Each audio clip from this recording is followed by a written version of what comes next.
విజయవాడలో మాజీ IPS PV Sunil Kumar ను అంబేద్కర్ ఇండియా మిషన్ సంస్థ సత్కరించింది. రూల్ ప్రకారం ఉద్యోగం చేశాను కాబట్టి తాను చాలా మందికి శత్రునయ్యానని సునీల్ కుమార్ చెప్పారు. 10 ఏళ్లుగా అనేక మందిని లీడర్లుగా తయారు చేశానన్నారు. పై ఎక్కడ దళితుడికి అన్యాయం జరిగినా అక్కడ ఉంటానన్నారు. మా నిధులు మాకు ఇస్తేనే దళితుల ఓట్లు ఎవరికైనా పడతాయని ఆయన స్పష్టం చేశారు. దళితవాడ పంచాయతీలు సాధించడమే తమ ఏకైక లక్ష్యమన్నారు. దళితులకు పొలిటికల్ ఎంపవర్మెంట్ తీసుకురావాలనే ఏఐఎంను స్థాపించాలన్నారు.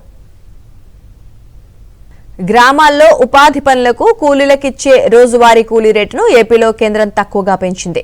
వీబీజీరామ్జీ పథకంలో కూలీలకు రాష్ట్రాల వారీగా చెల్లించే కూలీ రేట్లను కేంద్ర గ్రామీణాభివృద్ధి శాఖ ప్రకటించింది. దేశంలో 9 రాష్ట్రాల్లో 44 రూపాయల నుంచి 66 రూపాయల చొప్పున రోజువారీ కూలీ రేటును పెంచిన కేంద్రం ఏపీలో మాత్రం కేవలం 5 రూపాయలు పెంచింది. ఇప్పటి వరకు అమల్లో ఉన్న మహాత్మాగాంధీ జాతీయ గ్రామీణ ఉపాధి హామీ పథకంలో రాష్ట్రంలో కూలీలకు రోజువారీ చెల్లించే గరిష్ట కూలీ 307 రూపాయలు.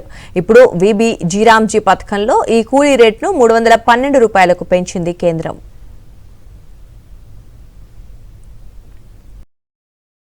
మరిన్ని అప్డేట్స్ కోసం ఛానల్ ను సబ్స్క్రైబ్ చేయండి. నోటిఫికేషన్స్ కోసం బెల్ ఐకాన్ పై క్లిక్ చేయండి.